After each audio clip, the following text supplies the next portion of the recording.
Hello mga person, it's me, Mami Jem. Another day, another mini vlog na naman tayo for today's video mga person. Okay, dito muna tayo sa kusina at magkukuking vlog muna tayo. Pagkagising ko nga sa umaga, ayan, dumiretso nga rin kami agad sa bilihan ng mga ulam para nga bumili ng ulam. Isinabay na nga rin ang pagbibili ng almusal. Para isang labasan na nga lang dahil nga sa sobrang init, talagang nakakatamad lumabas ng bahay. Manok nga lang pala yung naisip kong ulamin ngayon at lutuin.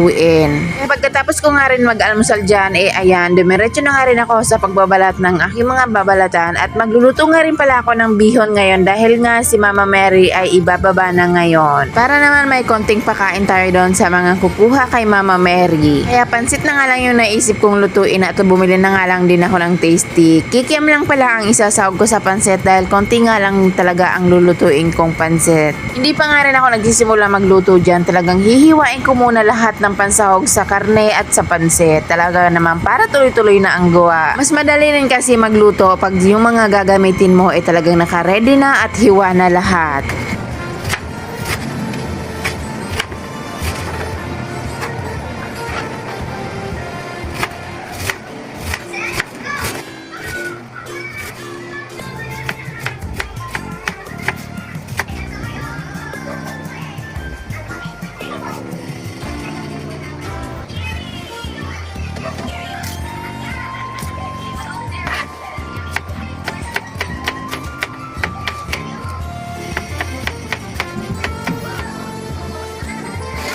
Nyo kaibash kung may makita kayong mali sa aking pamamaraan sa pagluluto. May kanya-kanya tayong pamamaraan sa pagluluto. Hayaan nyo na kung may mali sa akin, basta okay na yan. Dahil bandang huli, magsasama-sama din lang lahat ng mga ingredients na yan.